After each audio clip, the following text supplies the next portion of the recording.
Hello everyone, we've got another predictions and breakdown video today in the absolute tool shed that is the UFC APEX. We have got Manel Kape versus Asu Almabayev after being rescheduled for the 18th time because the flyweight division is just going nuts at the moment. But we got a pretty good main fight overall for this card. Now, being in the Apex, obviously we're trying to steer clear from that as best as we can, because literally what we saw with the Henry Cejudo fight card last week, every single fight just banged, and the crowd just bringing that energy to it is exactly what we needed. But we'll get through this one.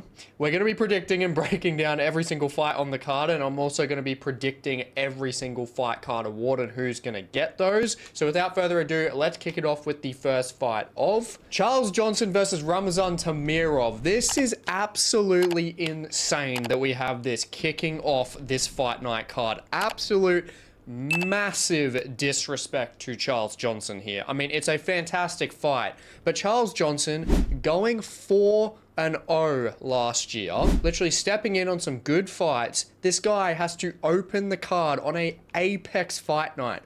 Are you shitting me? This guy should be at least on the main card of this, if not with a 4-fight win streak last year, one of the fighters of the year, one of the most underrated fighters. This guy should be on pay-per-view cards as like feature prelim fighter, because he is entertaining, and this is an entertaining fight. Very fast striking, good Muay Thai base, and he's got a submission arsenal as well. He's got the BJJ there, mostly consisting of chokes, and he's got a Kimura on his record too.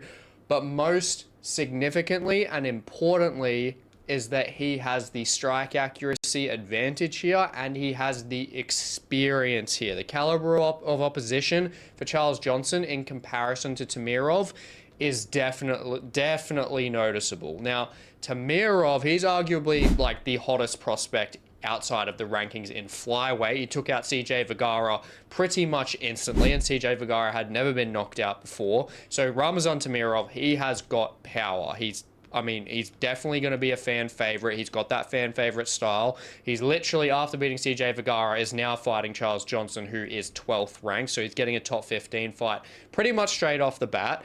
And he's got a good karate base. He loves the spinning back kicks. And him being so short, 5'4", 63 inches of reach, so a 7-inch reach disadvantage.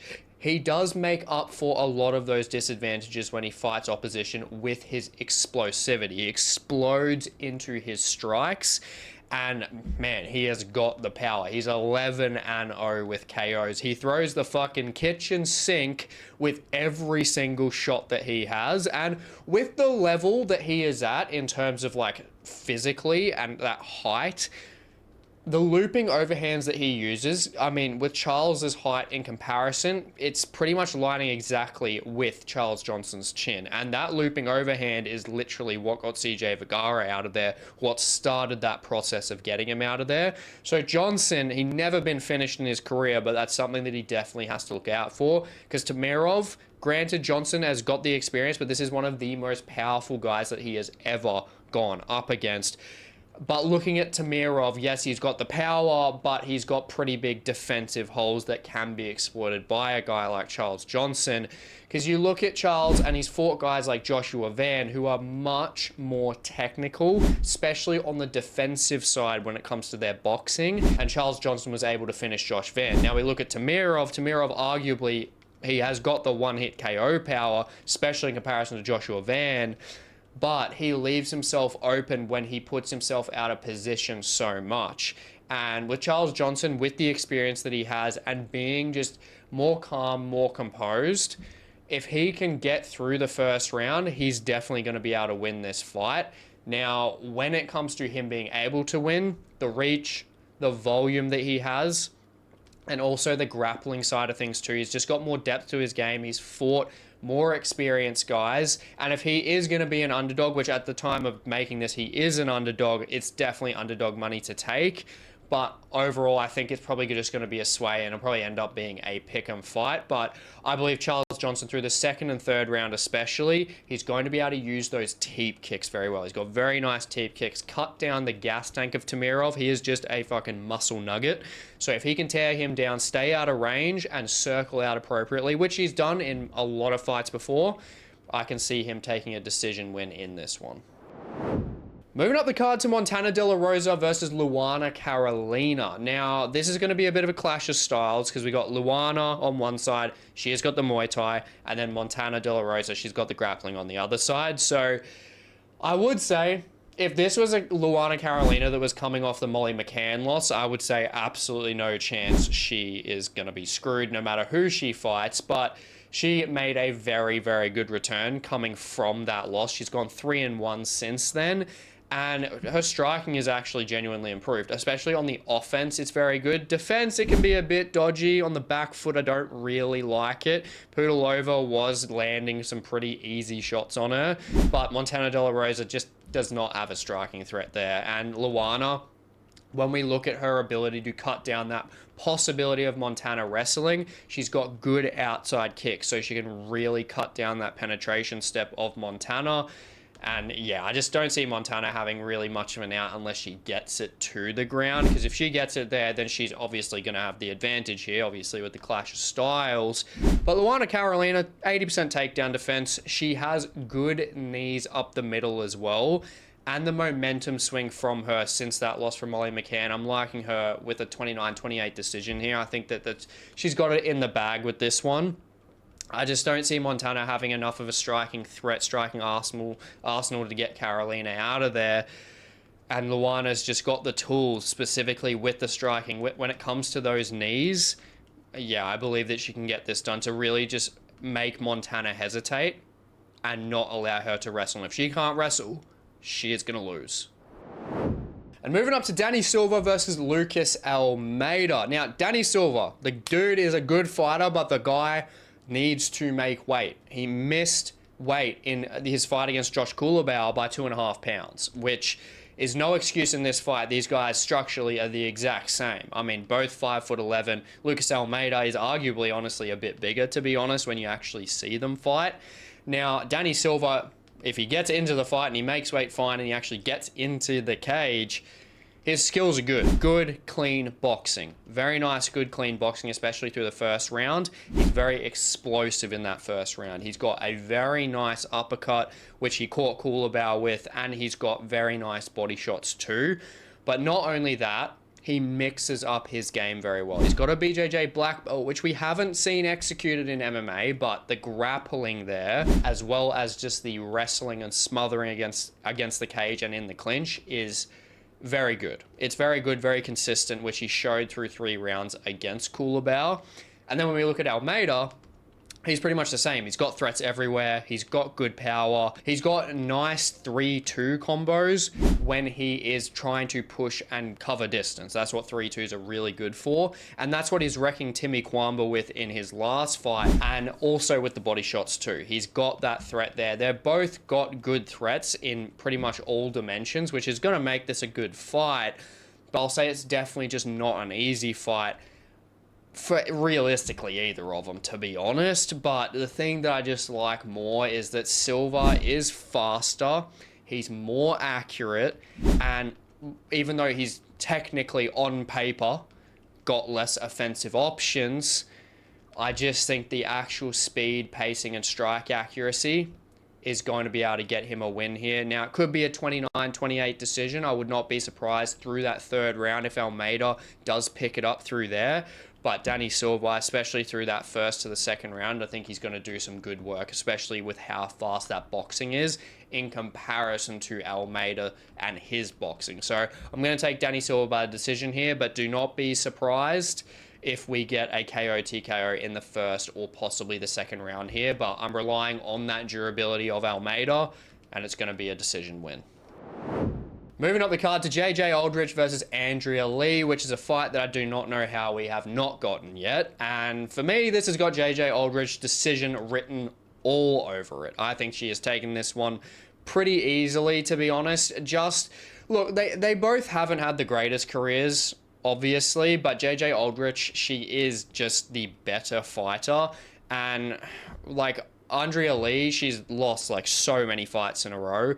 Arguably, I think that she actually probably should have won her last fight against Montana De La Rosa, but JJ Aldrich and Montana De La Rosa, there's no comparison there because they're just not the same fighter when going against Andrea Lee. JJ Aldrich is a better striker than Montana, definitely, and is a better striker than Andrea Lee, to be honest. I mean, they both are similar statistically, both the same accuracy, both hit at the same volume. But Aldrich is just the more composed striker. She's the more composed. She comes more from that base. And I mean, she fought Veronica Hardy, and honestly, she did very well in the first round of their fight. And Veronica Hardy is way faster and just better than Andrea Lee. And if she's able to do that against Veronica Hardy, she is going to have a 30-27 decision win here in this fight. That's what I do believe is going to happen. I mean, Andrea Lee, she's got the grappling there. She's better with the grappling if she can get it to the ground. But JJ Aldrich's takedown defense over time has improved. And I don't see Andrea Lee being able to just take her down at will. And if she's not doing that, she's getting outworked on the feet. 30-27 for JJ Aldrich. Moving up the card to Douglas Silva de Andrade versus John Castaneda. So, Douglas Silva, guy is a power-hungry muscle nugget with 20 KOs, where age just isn't really applying for him. He's kind of one of those old, scrappy, veteran, you know, Brazilians like Eliezer Deleski dos Santos, where they just age like fine wine in a sense. But Douglas Silva is just one of those guys that isn't like really improving with skill. He's just a guy that's like fucking impossible to get out of there. And he's 39 years old. And going against a guy that is just as really stylistically strange as John Castaneda, there is a huge possibility he could just take him out in the first round. I'm not surprised. But looking at John, he is the more well-rounded guy. He's got the offensive threats everywhere, but he does struggle against more technical strikers, which is not going to be the case here because Douglas Silva is just a forward pressuring kitchen sink throwing machine with not much technique behind his shots. And Castaneda, that's where it's actually going to be better for his style going up against him because he is very good at mixing up his shots at range. He's got the reach advantage here. And honestly, I think that he can take this one by a decision win. And look, like you look at John Castaneda and who he's for. I mean, he was able to submit Miles Johns, who beat Douglas Silva, and also completely just outwork Muangafarov, who looked incredible against Rinya Nakamura and has that power in his hands. And I mean, he's better than Douglas Silva too. So Douglas Silva, I just don't see that pedigree matching up to the former opponents that Castaneda has already fought. And also when we look at Castaneda, the strike accuracy and the ability to level change is on his side too. So there's just more to his game here. Is he going to take Douglas Silva out? I do not think so. He's just one of those guys that is pretty much just gonna lose by decision. I mean, that he's just one of those type of fighters. But Douglas Silva, with 20-1 with KOs, he definitely has a good chance of actually taking out Castaneda in the first round. So beware of that. But John Castaneda, the guy just has more tools overall, and I'm just liking him more, especially with his kicking range. He's got good jabs, he's got very good teep kicks as well, and with Douglas Silva being that muscle nugget that's going to be further out, I think he can just pick him apart. And I reckon he's going to take the second and the third round for a 29-28. I think Silva can really pressure and suffocate in that first round and land some good shots, but I think Castaneda comes back and gets that decision win. Now, moving to our feature prelim, we have Chepe Mariscal versus Ricardo Ramos. And as you can see on the screen, both of these guys have the exact same records. But that doesn't mean shit, because Chepe Mariscal is just so much better. He looks so much better, especially towards this point in their careers. Because looking at their last 5 fights, Mariscal has gone 5-0, and he's on a 7-fight win streak. And Ramos is 2-3. So you can tell there the consistency is not there for one and is there for another. But I do believe that Chepe did lose to Morgan Charrier in their last fight. Granted, very close fight. But at the same time, I also think Ramos lost to Culibao in his last fight at UFC 305, which would make him 1-4. So ultimately, that doesn't really matter. I mean, Chepe Mariscal is just the better fighter. I mean, he's just much more fluid with his striking, but also is much more aggressive simultaneously on the feet. He's just fought so much better competition. I mean, he looked fantastic against Damon Jackson in his last fight, which he showed fantastic fluidity in his scrambles, which Ricardo Ramos, if he's going to want to win this, he needs to hurt Chepe bad and then submit him. So don't see him being able to take Chepe out. He's just way too quick, and he's just made very good adjustments since his last KO loss. Like, he's just looked fantastic since then, and a very hard guy to catch. And on the ground, I mean, against Damon Jackson, who is very good with his submissions, Chepe Mariscal was running circles with the scrambling. I mean, he's just so hard to just keep in place, get down and kill. He's so difficult to do that too. Ricardo Ramos is not the guy that's going to be able to do that. And he also does not run out of stamina at all. Like, Chepe Mariscal is a guy that just has, honestly, borderline unlimited cardio, at least in 3-round fights from what I've seen. And like, for Ricardo Ramos, I mean, if he can get like that power right, that kick, that head kick up top, he could take Mariscal out, possibly, if he can time it perfectly. I'm not riding on that. Mariscal, I mean, the accuracy, the speed, the pressure, the experience this guy has, he's going to be getting the TKO finish, I think, late into the second round in this fight. Moving on to the main card, we have Danny Barlow versus Sam Patterson. Now, Barlow, the guy is a beast, but he's got to make sure that he does not come out complacent, because granted, yes, he's like this really, really good, undefeated, dangerous southpaw with that left hand from God. But when he fought Veretennikov, you could tell that he was definitely more so taking a slower game. And there were points where Veretennikov was actually able to outwork him. And Sam Patterson, like, since he had last lost, he is looking good. He is looking good. I mean, he's got the jiu-jitsu game down pat. If this goes to the ground, Barlow's in trouble. I'll say that now. But Sam Patterson, with his kickboxing, definitely has improved. But that's just with, I mean, he can possibly win if Barlow's being complacent. So you know where this is going. Barlow, the guy is definitely the one to win here. I mean, he looked incredible coming off his Dana White's Contender Series fight, and especially against Josh Quinlan in his debut. Just looked great. Obviously, just looked a bit mid against Veretennikov, and he missed weight. So there were probably things behind the scenes that were, you know, not allowing him to fight at his best, obviously, clearly, because he's not making weight for some reason. So something's usually going on behind closed doors. Now, stylistically, these guys do clash, because Sam Patterson obviously does have the ground game advantage. He could submit him. But I will say, when it comes to higher level strikers with KO power like Yanal Ashmouz, who did KO Sam Patterson in 2023, that's where it is an issue, and that's where I think Danny Barlow is just going to be able to capitalize. He's just a faster, more powerful striker. And look, Sam Patterson, don't get me wrong, he's improved. He submitted both of his next opposition in the first round, and he does have decent kickboxing now. He's gotten a lot better. He's utilizing the jab a lot better, but Barlow, again, 79 inches of reach. His frame for welterweight is fantastic. And Sam Patterson, I think I don't like is he does keep his chin up in the air. It's just a natural thing that happens with taller fighters.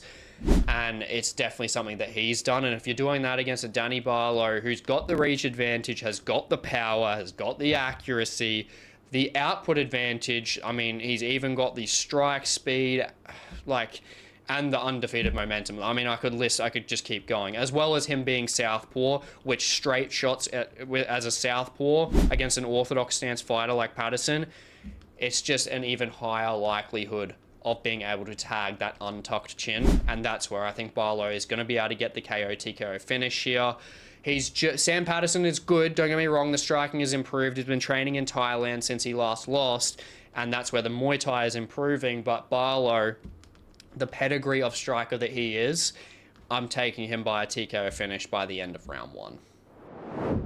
Moving up the card to William Gomis versus Hyder Amil. Now, this is a very close fight, and I think the odds should be a little bit closer together, more so closer to a pick'em, because William Gomis, don't get me wrong, he is looking fantastic, got a lot of momentum on his side, which I think is a bit skewed because I do believe he lost to Joe Anderson Brito in that last fight, but losing to Joe Anderson Brito is nothing to be sad about. Joe Anderson Brito is an absolute freak of nature, and that's the level that William Gomis is at. William Gomis had Brito in trouble at points, and Hyder Amil, don't get me wrong, this guy, undefeated Filipino fucking wrecking ball who flings strikes like 100 miles an hour and also has a strike average, SIG strike average of 7 strikes per minute across 3 fights is insane. That is literally the definition of like, I am coming forward and I'm going to rip your fucking head off.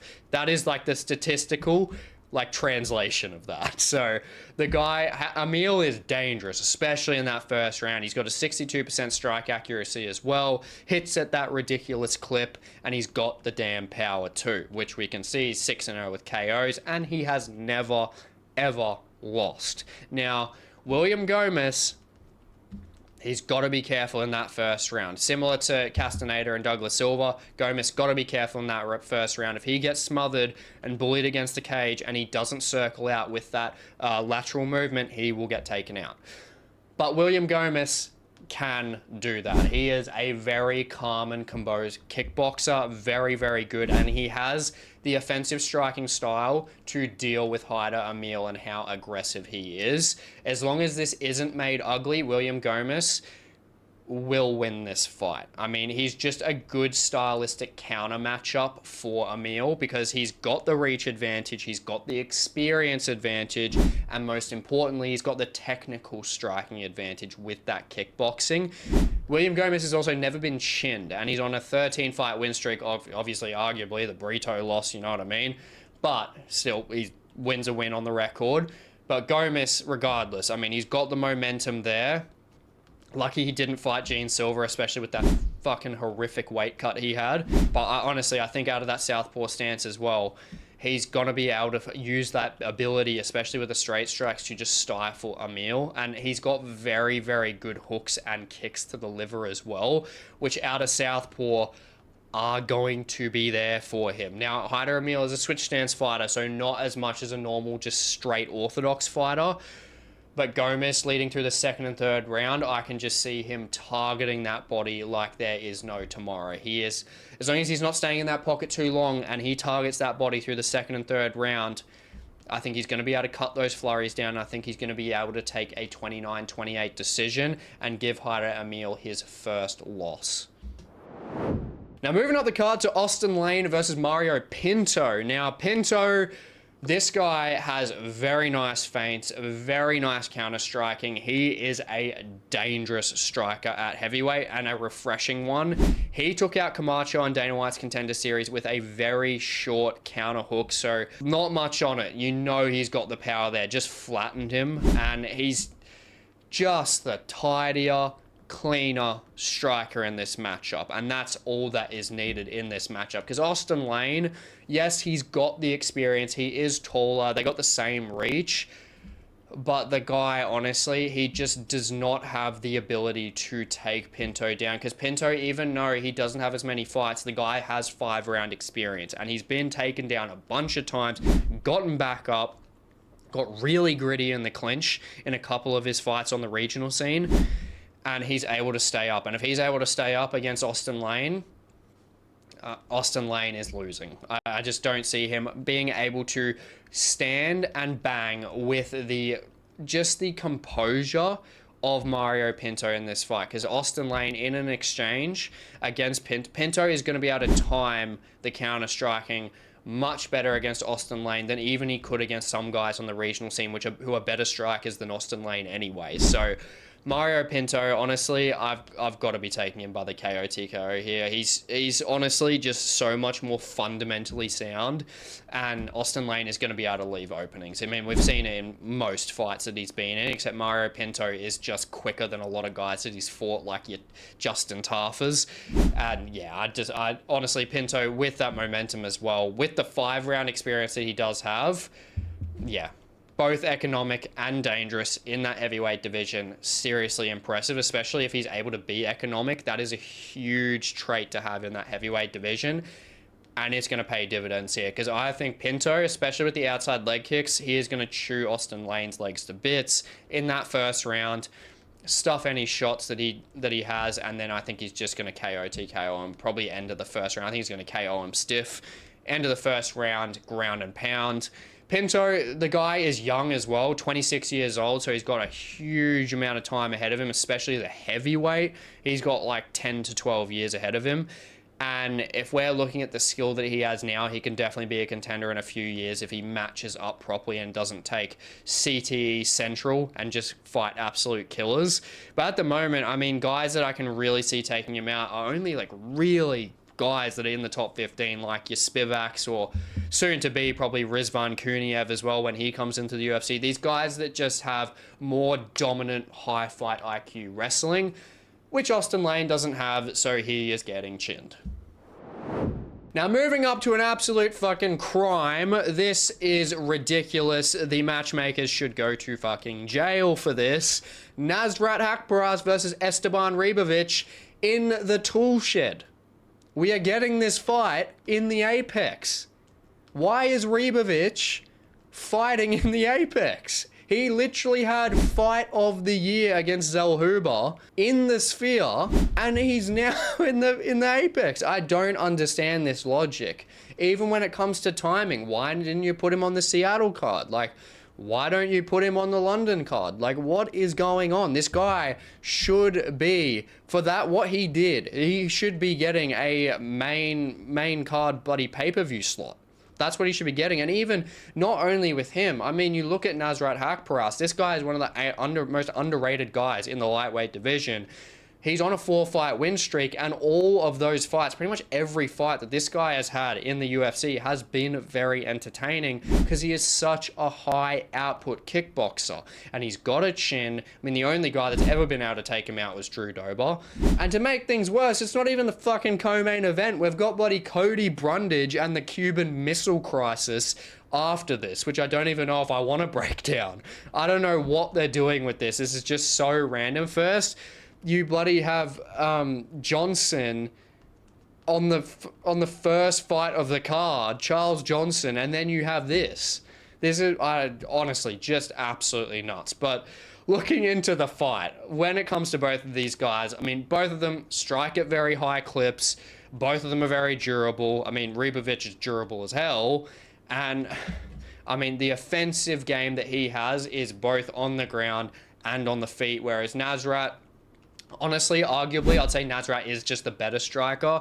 He is very, very good with his timing of his strikes. He's just a good kickboxer. Good natural boxer as well. Very, very good with his hands. And Esteban, obviously, is a guy that is not... he has a very high output, clearly, which is being carried by that fight of the year. But he isn't as, like, consistent when it comes to stringing combinations together as Nasrat is. But when he does, we know that Ribovics definitely has more power. I mean, he first degree murdered Terrence McKinney with a head kick. And again, another reason as to why he should be on a fight with a crowd. That's all we need. And the guy has got no issues with his gas tank as well. He doesn't stop coming forward. And it's great that he is honestly the spearhead of Argentina, because, yeah, he is looking absolutely fantastic. Now, for Kelvin Gastelum Jr. in Haqparast, this guy, tight kickboxing, as I said, and he's got the momentum. He's got a 4-fight win streak. He's literally never been boring in the 13 UFC fights he has. And granted, he has more of a consistent offensive threat on the feet when it comes to volume.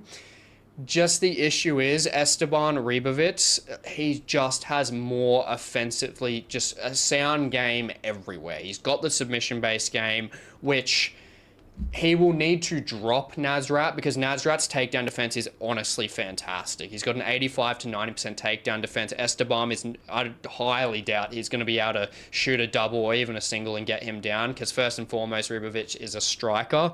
So if he can hurt Nasrat, then he can possibly submit him. But I just don't see that happening. Now, when we look at Ribovics in terms of being able to get it done on the feet, definitely a high possibility. He could honestly hand Haqparast his second KO loss, but Nasrat as well on the other side, he could actually hand Esteban Ribovics his first KO loss, but they're both extremely durable. And I feel like this is going to go to a decision either way. I feel like if one of them is going to get a finish, it's going to be Ribovics by something nuts if it's going to be a KO TKO, but I do believe that we're going to get a decision here. Now, when we look at the odds, 3-1 dog for Nasrat, I don't believe that. I think it is just inflated for Esteban because of that fight of the year. Stylistically, Nasrat does actually match up pretty well on the feet, and I think he can outpoint Ribovics, but Ribovics, the problem is, like, the guy has just so much weight in his shots. He's got a lot of power. I mean, he's good in the clinch as well. I do think that he is going to get a split decision win. Honestly, probably the best fight on the card, but it's probably one you don't want to be putting in your bet slips because it can go in any form of way and their durabilities do hold up. I mean, Nasrat could definitely outpoint him and get the decision here, but I'm going to go with Ribovics just with the weight of his power, his potential to get this to the ground and utilize things in the clinch, which he has done. It's just a power versus volume fight. And I do believe that it's going to be the first round. The first round, I do believe that Ribovics is just going to carry through a bit more with the weight of his punches. Second round, honestly a swing because Nasrat, as time goes on, economically, with the volume he does have, against Ribovics probably most likely slowing down through to the second and third. I think it's going to be very even in that sway round of the second, and then I think the third round, Nasrat really starts picking it up. If this was 5 rounds, I'd be taking Nasrat Haqparast, but I think with this, I'm just going to go with Ribovics for the split decision. Now, moving up to everyone's favorite fight, Cody Brundage versus Julian Marquez. Let's make this quick. This is a dusty co-main event. Don't know why they've made this. I think Cody Brundage has got to have dirt on Dana White somehow because he's not only getting this as a co-main fight night slot, he's also managed to get on the main card of UFC 300, arguably the biggest card of ever in UFC's history. So he's doing something, or he's got something on Dana. And look, looking at this fight, I mean, Marquez, he's coming in on short notice. He's on a 3-fight KO loss streak. But when we look deeper into those KOs, he's lost to guys like Robocop, Marc-Andre Barrios, and Zach Reese, which Zach Reese is arguable because Cody Brundage beat him, but also Cody Brundage really did fluke that win against him. Not really arguable for him. And Marquez, I do like the ground threats when it comes to his submission-based game. He's got chokes in his locker. And knowing Cody Brundage with his fight IQ, could probably get caught in one, to be honest. Cody Brundage, I mean, if he's going to win this, he needs to effectively control Marquez on the ground because on the feet, Marquez has more power. If Brundage can really challenge that expired chin of Marquez, then he could definitely win by a KO TKO. But more tools on the Cuban Missile Crisis' side, to be honest. Got to give him the KO TKO win here in the second round. I think that's what it's going to be. I think that Marquez is going to be able to get it done. Just more offensive threats. Brundage slows down as well, I think, to the second to the third. And I think in that second, when he's starting to slow down and Marquez is really getting comfortable, yeah. Power shot to the chin, hook, down, ground and pound, out. Now, moving up to the main event, we have Manel Kape versus Asu Almabayev. Now, even with the 30,000 fight changes we've had at 125 pounds, I would have preferred the Royval fight, but I genuinely am actually excited for this one regardless because I've been watching Almabayev since before the UFC. I've been watching him in his regional scene days through Brave, and obviously watched his UFC fights as well, and he's definitely top 10 worthy. He definitely deserves the position he is in. He has got fantastic chain wrestling. He is a very underrated striker, especially with his kicks. He loves to sneak kicks up top, which you never really see coming because the guy is like 4'2". Like, he is very, very small, but he has definitely got some sneaky striking, which could catch a lot of guys. And on the ground, transitionally, he is an absolute nightmare. He is an absolute nightmare on the ground, even for Manel Kape. I mean, he is just that good. But with that, don't get me wrong, Asu, fantastic fighter, and most people, honestly, he is going to be able to beat. But I'm taking Manel Kape here for a few reasons. And I'm going to say now, before I get into those reasons, it's not going to be easy for Manel Kape in this fight. Now, the biggest thing that we look at with Manel Kape is how fantastic he looked against Bruno Silva. He was Mr. Flow State. He absolutely annihilated him. But that doesn't translate to this matchup stylistically, because Bruno Silva is kind of more of like a stand and bang, heavy shots. Like, he's just got that power in the boxing. Like, that's what we're looking at with Bruno Silva. Asu Almabayev is like borderline the opposite of that. He's got the wrestling and the transitions on the ground and then the kicks. So pretty much the exact opposite. And when we look at Manel in that fight, though, which is what I like, which can be transferred to this fight, is his linear movement. The linear movement with his striking is what put him in flow state. He is in and out so well with the timing of that movement. He just gets in the pocket, gets out of the pocket, makes it count every single time with the boxing he does have, which the boxing is better than Asu's for sure. And along with that, even getting through Kape when it comes to finishing him, 12-0 with KOs. The guy is durable. I mean, that chin is used not only for opening his mouth and gifting the gab on the bloody microphone, it's also good because it just does not get taken out. It does not get taken out. Manel Kape is, I mean, as much as he trash talks, man, the guy is a good fighter. He is a very good fighter. He has got very good movement all over the shop. And Asu Almabayev, across 5 rounds, that's where it's more of an issue. If Almabayev had the 3 rounds, I'd be much more inclined to be taking him here. But Manel Kape over 5, don't get me wrong, Manel Kape's only fought to a 4th round, and Asu Almabayev actually has fought to a 5th round on the regional scene. But I don't think cardio doesn't really come into play that much when it comes to flyweights. And especially at this level, it's just not really going to. So this is going to be really just based off that technique. And Manel Kape, takedown defense isn't the overall greatest, and I think Asu Almabayev will be able to take advantage of Kape in some of those situations. But Manel Kape, as the bigger guy, I mean, just bigger, a bit stronger, I mean, has the volume on the feet and has 3 inches of reach with the arms and the legs as well. And his sprawling capability is very underrated. Now, can he stop all of Asu Almabayev's shots? I think that he's, honestly, over 5 rounds, he's going to let some slip, and that's where I do see Asu Almabayev being able to take the 2nd round with that control after Manel Kape dictates the 1st round and wins it with the jab and the speed of his striking, which Asu has never gone up against. And that's something that's going to be a bit of a wake-up call in that 1st round. And then I think Asu really digs in with the wrestling in the 2nd round. But I think as Manel gets warm and he really starts using that movement to his advantage, which is his best weapon, I think he starts taking the 3rd and 4th round, just really utilizing the jab, lateral movement, just in and out, linear movement, just not getting hard shots off, just making and accumulating volume through the 3rd and 4th round to edge out those rounds. And then I see Asu Almabayev in that 5th round.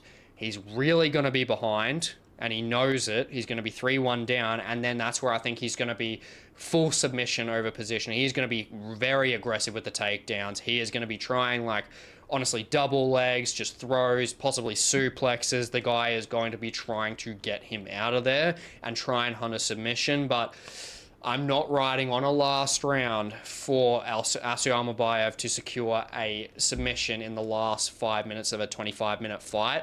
I just don't see that happening against a guy like Manel Kape, and I've got to give Manel Kape the 48-47 decision here, winning rounds 1, 3, and 4, and then Asu taking rounds 2 and 5.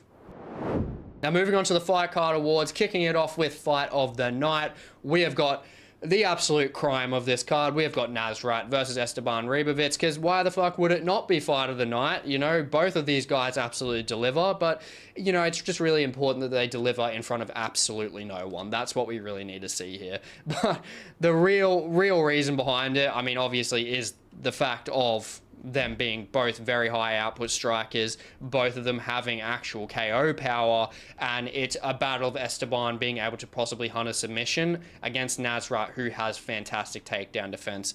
A lot of questions means a very good fight. Now, performance of the night, got to give it to Chepe Mariscal. Down the card a bit more. I just like him everywhere more than Ricardo Ramos. I don't think Ricardo Ramos is that great, to be honest. And Mariscal, I mean, unless he gets caught in a submission, which is the only advantage Ramos has, Chepe is just going to absolutely outwork him completely, and I see him getting that KO TKO finish. He is looking good. Now, moving on to fighter to watch, I got to give it to Danny Barlow. Now, last time I gave him fighter to watch, he disappointed with the Veretennikov fight, but I think this is where he can redeem himself.